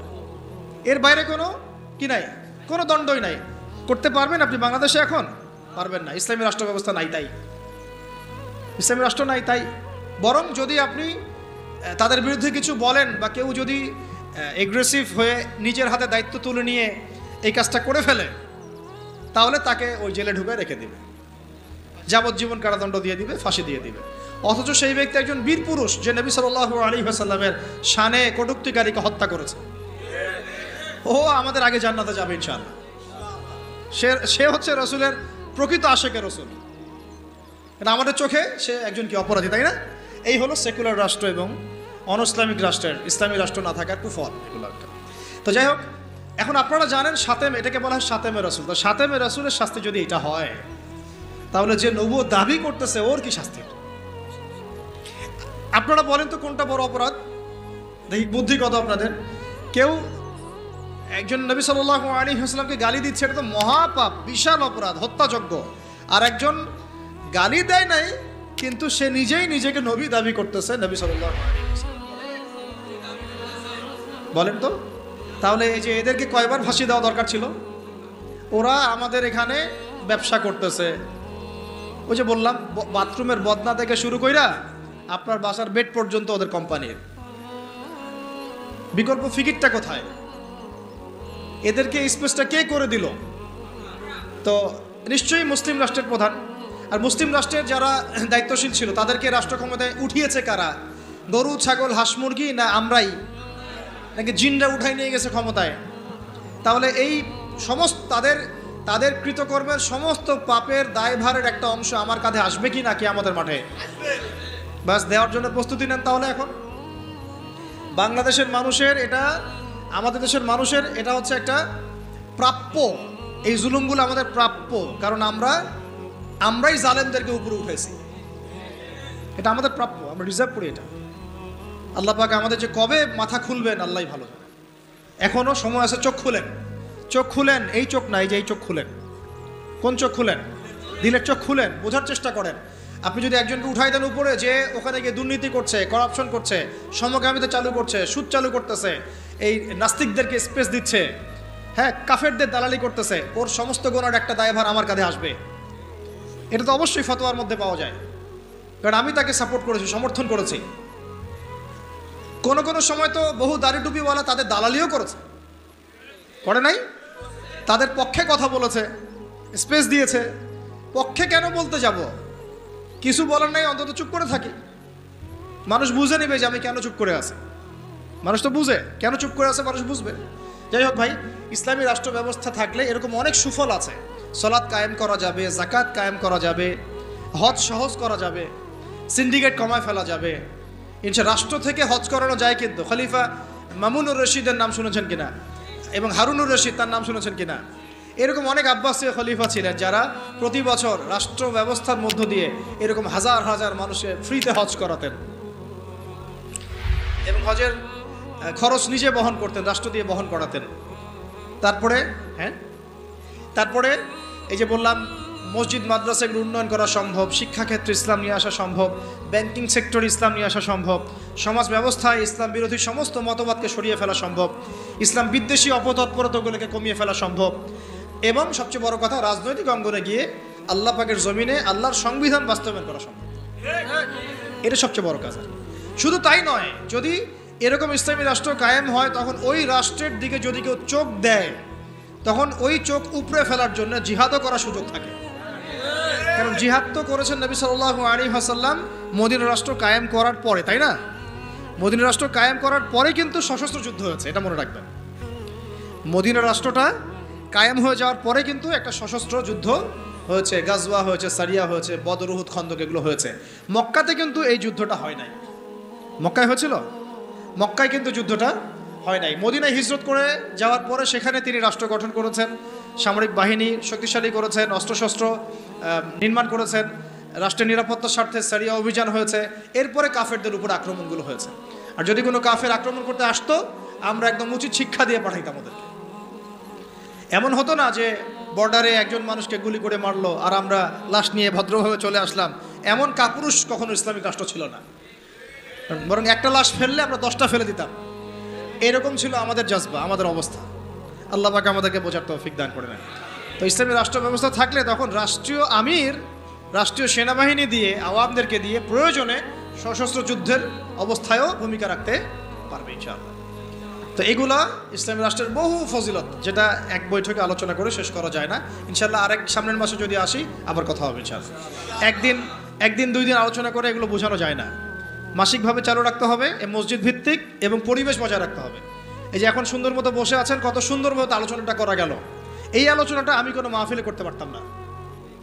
এই আলোচনাটা আমি কোনো মাহফিলে এখন পর্যন্ত এইভাবে করতে পারিও নাই, এই এখন যেটা পারলাম। এই জন্য বলি মসজিদ ভিত্তিক এইরকম তালিমি বৈঠকগুলো, হালাকাগুলো বাড়ান ইনশাআল্লাহ, দিন কায়েম হয়ে যাবে ইনশাআল্লাহ। আর এখন একটা পয়েন্ট হচ্ছে, যদি না থাকে ইসলামী রাষ্ট্র তাহলে ক্ষতিগুলো কি হবে? প্রথম ক্ষতি হচ্ছে নামাজ কায়েম হবে না, ব্যক্তি জীবনে কায়েম হতে পারে, রাষ্ট্রীয়ভাবে কায়েম হবে না। জাকাত বাধ্যতামূলক তোলার কোনো সুযোগই নেই, বরং জাকাতের কথা বাধ্যতামূলক বললেও আপনাকে ধরে নিয়ে যাচ্ছে অনেক সময়, তাই না? বাধ্যতামূলক এটা জানে কয়জন? অনেকেই জানে না। অনেকে মনে করে জাকাত না দিলেও মনে হয় আমি মুসলিম আছি। মান ফাররাকা বাইনা সলাতি ওয়া যাকাত ফাকাদ কাফারা, যে একটা স্পষ্ট উক্তি আছে, হাদিস থেকে পাওয়া যায়, উসুল থেকে পাওয়া যায়। কেউ যদি সলাত এবং জাকাতের মাঝে পার্থক্য করে, এটা যে কুফরি, এটা কি কুফরি। তো জাকাত দিচ্ছে না, দীর্ঘদিন বছরের পর বছর জাকাত দিচ্ছে না, কোনো ফিকিরই নাই। তো ইসলামী রাষ্ট্র নাই, তাই এটা আদায় করা যাচ্ছে না। কিন্তু ওমর রাদিয়াল্লাহু আনহুর সময় জাকাত কালেকশন করার জন্য আলাদা একটা ইউনিট থাকতো, স্বতন্ত্র একটা ইউনিট থাকতো না, ডিপার্টমেন্ট থাকতো। তারা জাকাত কালেকশন করে নিয়ে আসতেন এবং রাষ্ট্রীয় কোষাগারে জমা দিতেন। রাষ্ট্রীয় কোষাগার সমৃদ্ধ হতো, এখান থেকে জাকাতের 8টা খাতে বন্টন করা হতো, ডিস্ট্রিবিউট করা হতো। একটা গরিব মানুষ খুঁজে পাওয়া যেত না। এরকম তাত্ত্বিক কথাবার্তা নয়, দুনিয়া দেখেছে এগুলা প্র্যাকটিক্যাল, এটা বিশ্ববাসী দেখেছে প্র্যাকটিক্যাল এগুলো। এমনকি অমুসলিম যদি কেউ ক্ষতিগ্রস্ত হতো, তাকেও জাকাতের অর্থ থেকে সহায়তা করা হয়েছে, দিনের দিকে তার কলবকে ফেরানোর জন্য এটাও করা হয়েছে। তো আর অনেকে একটা প্রশ্ন করে যে ইসলামী রাষ্ট্র ব্যবস্থা আসলে কি তাহলে অমুসলিমদের অধিকার নিশ্চিত হবে না? বরং সবচেয়ে বেশি হবে ইনশাআল্লাহ। এই তথাকথিত গণতান্ত্রিক রাষ্ট্রে, তথাকথিত সেকুলার রাষ্ট্রে এই অমুসলিমদের উপর যা জুলুম হয়েছে বা হয়, এগুলোর তো অস্তিত্ব থাকবেই না, বরং অমুসলিমরা আমাদের কাছে তখন জিম্মেদারির মধ্যে থাকবে। কেউ তাদের যদি জানমালের ক্ষতি করতে চায়, তখন আমরা তাদের পক্ষ নিয়ে লড়বো ইনশাআল্লাহ।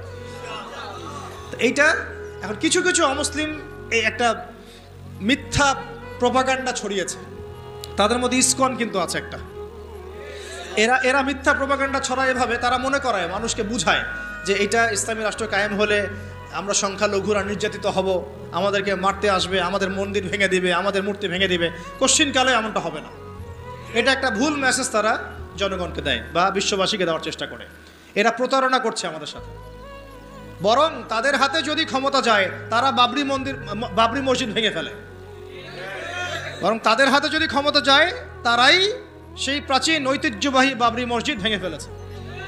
বিগত 5 বছরে তারা এরকম প্রায় 20-30টা মসজিদ ভেঙে ফেলেছে, ঐতিহ্যবাহী, যেগুলো একদম 500 বছর, 600 বছর, 800 বছর পুরাতন। আমরা কি বাংলাদেশে কোনো মন্দির ভাঙছি? তাহলে যেখানে মসজিদ ভাঙা হচ্ছে, ওইখানে গিয়ে সাম্প্রদায়িক সম্প্রীতির বলি ওরাও তোমরা। আমাদের দেশে এরকম কোনো ঘটনা ঘটে নাই বা পরিস্থিতি নাই যেখানে এসে বলতে হবে সংখ্যালঘু নির্যাতিত হচ্ছে। এগুলো ধোঁকাবাজি করে। কিছু কিছু এরকম দুষ্ট অমুসলিম আছে যারা চায় না ইসলামী রাষ্ট্র ব্যবস্থা বা খেলাফা ব্যবস্থা আসুক, কিন্তু অথচ ইসলামী রাষ্ট্র ব্যবস্থা থাকলে অমুসলিমদের অধিকার সবচেয়ে আগে আমরা নিশ্চিত করবো ইনশাআল্লাহ। কারণ তারা আমাদের এখানে জিম্মেদারির মধ্যে থাকবে। জিম্মেদারি কথাটা বললাম এই কারণে, জিম্মি শব্দ তারা বুঝে না। যদি আমরা বলতাম যে অমুসলিমরা আমাদের কাছে জিম্মি হিসেবে থাকবে, তারা মনে করতো যে জিম্মি মানে বন্দি। জিম্মি মানে কি? বন্দি। এই যে আরবির অবস্থা। অথচ জিম্মি মানে হচ্ছে আমার জিম্মাদারির মধ্যে সে আছে, সে আমার দায়িত্বে আছে, আমার হেফাজতে আছে, আমার গার্ডিয়ানশিপে আছে। তার গায়ে যদি আঘাত করে আমি সে হাত ভেঙে ফেলবো। এটা হলো জিম্মাদারি, জিম্মির ব্যাখ্যা। তারা এভাবে ভুল মেসেজ দেয়। আল্লাহ পাক আমাদেরকে সত্য চেনার বোঝার তৌফিক দান করেন। তো না থাকলে অসুবিধাগুলো হচ্ছে যে আমরা সালাত প্রতিষ্ঠা করতে পারছি না, যাকাত কায়েম করতে পারছি না, আমরা দেখা যাচ্ছে আমর বিল মারুফের কাজ করতে পারছি, শিক্ষাক্ষেত্রে হয়তো কিছু মেহনত করতে পারছি, কিন্তু নাহি আনিল মুনকারের কাজ করতে গেলে আমাদেরকে বাধা পেতে হচ্ছে। আমাদের মধ্যে তারা আবার অনেক বাতিল আকীদা ছড়ায় দিচ্ছে, আমাদের মধ্যে বিভক্তি বাড়ায় দিচ্ছে, আমাদের মধ্যে ঐক্য নষ্ট করছে, আমাদেরকে নিয়ে রাজনীতি করছে। এগুলো করছে না? কোনো কোনো ক্ষেত্রে আমাদের ওলামায়ে কেরাম থেকে গুমের শিকার হতে হচ্ছে, জুলুমের শিকার হতে হচ্ছে, জেল হচ্ছে, ফাঁসি হচ্ছে, মামলা মোকদ্দমা হচ্ছে, এরকম বহু ঘটনা ঘটছে শুধুমাত্র ইসলামী রাষ্ট্র ব্যবস্থা না থাকার কারণে। আরও বড় কথা হচ্ছে সুদ দূর করা যাচ্ছে না, ঘুষ দূর করা যাচ্ছে না, দুর্নীতি দূর করা যাচ্ছে না, করাপশন বন্ধ করা যাচ্ছে না, তারপরে না বন্ধ করা যাচ্ছে না, হুদুদগুলো কায়েম করা যাচ্ছে না, ব্যভিচার বন্ধ করা যাচ্ছে না, পর্নোগ্রাফি বন্ধ করা যাচ্ছে না। সমাজের যত জাহালাতের শেকড় আছে এগুলোকে শেকড় থেকে উপড়ায় ফেলা যাচ্ছে না, শুধু ডালপালা কাটা যাচ্ছে। এই ডালটা কাটা যাচ্ছে, হয়তো এটা কাটা যাচ্ছে, কিন্তু শেকড় থেকেই যাচ্ছে। তো আমরা কি শেকড়টা উপড়ে ফেলা বুদ্ধিমানের কাজ, নাকি ডালপালা ছাটা বুদ্ধিমানের কাজ? শেকড় উপড়ে ফেলতে হলে আমাদেরকে ওই রাষ্ট্র ব্যবস্থা দিকে যেতে হবে, তাহলে ইনশাল্লাহ আমরা গোড়ার থেকে সংস্কার করতে পারবো ইনশাল্লাহ। আর শেষ পয়েন্টটা হচ্ছে আমরা এটা করব কিভাবে। সিরাতের আদলে আমি একবার বলেছি, তো করার জন্য আমাদের আসলে ব্যক্তিগত পর্যায় থেকে শুরু করে সবার কিছু কাজ আছে। সেই কাজগুলো কি কি, এই কাজগুলো একটু মুখস্থ করেন। এক নাম্বার হচ্ছে যে আমাদের সবাইকে প্রথমত দিনের শরঈ ইলম অর্জন করতে হবে। দিনের ইলম অর্জন করতে হবে। ইলম ছাড়া আমরা আসলে কিছুই করতে পারবো না। এবং ইলমটা আংশিক ইলম অর্জন করলে চলবে না, একটা পরিপূর্ণ ইলম আমাকে অর্জন করার চেষ্টা করতে হবে। এটা একদিনের বিষয় নয়, লেগে থাকতে হবে, সবর করতে হবে, ধৈর্য ধরতে হবে, আদব বজায় রাখতে হবে, আখলাক ঠিক রাখতে হবে, ওলামায়ে কেরামের সোহবত লাগবে, এই বিষয়গুলো দরকার আছে। তারপরে ইনশাল্লাহ আমরা আলেম না হতে পারলেও তালেবে ইলম হব ইনশাল্লাহ। সবাইকেই তালেবে ইলম হইতে হবে, এক নম্বর। দুই নম্বর হচ্ছে শুধুমাত্র তাত্ত্বিক কথাবার্তা নয়, বরং আমলে নিজেকে প্রমাণ করতে হবে। আমলটাতে নিজেকে প্রমাণ করতে হবে। আর আমলের ক্ষেত্রে একবারে বেশি বোঝা চাপিয়ে না নিয়ে অল্প অল্প করে আস্তে আস্তে সামনে আগানো, আল্লাহ তৌফিক দান করে নেন। 3 নম্বর হচ্ছে রিজিক হালাল করে ফেলতে হবে। হারাম রিজিকের মানুষদেরকে দিয়ে দিন কায়েম সম্ভব হবে না, ঠিক আছে? 3 নম্বর, যত রকম সুদ ঘুষ আর এই এনজিও টেনজিও যেগুলো আছে এগুলো থেকে নাম কাটায় ফেলেন, আল্লাহর রাস্তায় নাম কাটায় ফেলেন।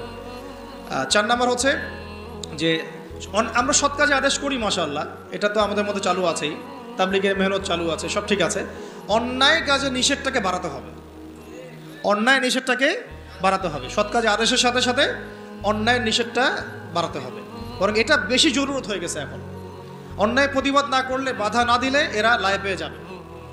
পাশে কনসার্ট হচ্ছে, আমরা যদি এখানে বয়ান করতে থাকি ফায়দা নাই।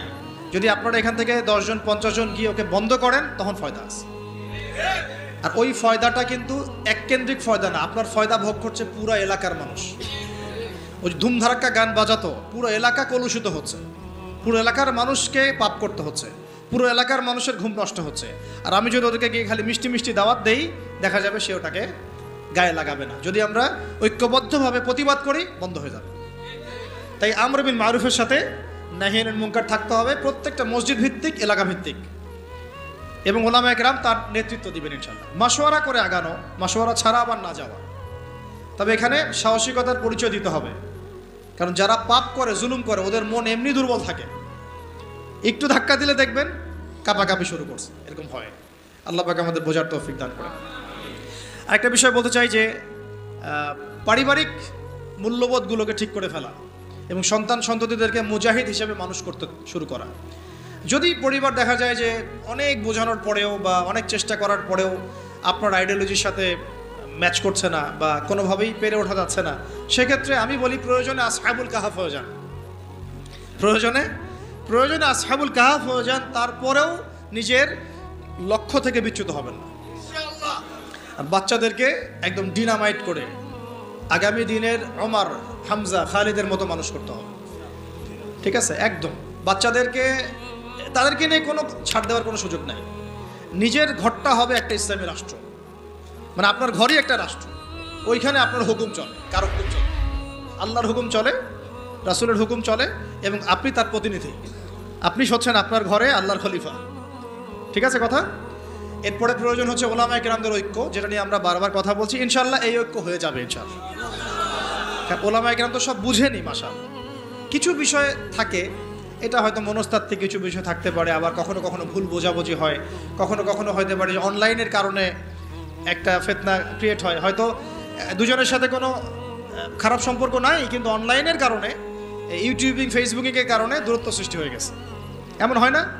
এই জন্য এদেরকে নিয়ন্ত্রণ করতে হবে। এটা বলতে ভুলে গেছিলাম, মিডিয়া নিয়ন্ত্রণ করতে হবে। মিডিয়া নিয়ন্ত্রণ না করলে আপনি দিন কায়েম করতে পারবেন না। মিডিয়াগুলোকে কন্ট্রোল করতে হবে এবং আমাদের স্বতন্ত্র মিডিয়া তৈরি করতে হবে। আমাদের স্বতন্ত্র মিডিয়া তৈরি করতে হবে। আর এই পশ্চিমা মিডিয়া, সেকুলার মিডিয়াগুলোর এই দিক থেকে চোখ ফিরিয়ে নিতে হবে। এদের কথা শোনা যাবে না, এদের কথা শোনাও যাবে না, এদের পত্রিকা পড়াও যাবে না।